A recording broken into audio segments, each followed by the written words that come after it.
কোরআনের গানে জ্ঞান বিজ্ঞানে হব সবার। আবারও স্বাগত জানাচ্ছি দেশের সর্ববৃহৎ ইসলামিক মেগা রিয়েলিটি শো। এবারেও আমরা শুরু করব ইসলামিক জ্ঞান এবং কুইজ সেগমেন্ট।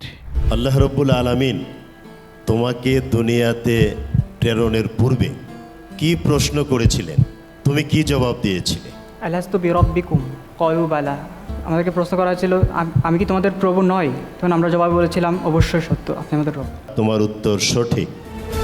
দ্বিতীয় প্রশ্ন, হযরত ওমর ইবনুল খাত্তাব রাদিয়াল্লাহু তাআলা আনহু মাসে একটা নির্ধারিত দিনে হাত পায়ের নখ কাটতেন এবং ক্ষৌরকর্ম সম্পাদন করতেন।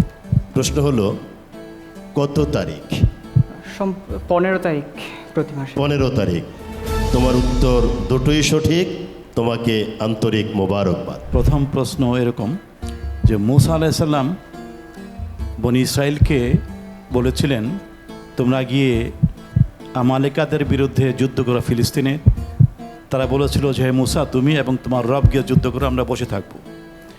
তো এই অপরাধের কারণে তাদেরকে লম্বা সময় পর্যন্ত এই ফিলিস্তিনে যাওয়াটাকে হারাম করা হয়েছিল। সেই সময় কতটুকু? আমার জানা মতে এই উত্তরটি হবে 40 বছর।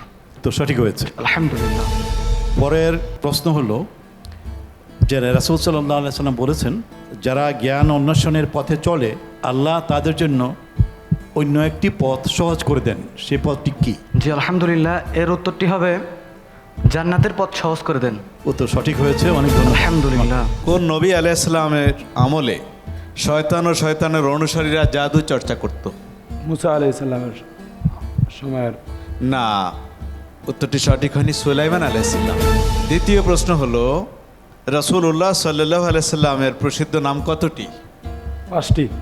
মাশাআল্লাহ, এই উত্তরটি সঠিক হয়েছে।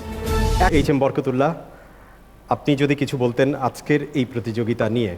অনেক ধন্যবাদ, অসাধারণ পারফরমেন্স।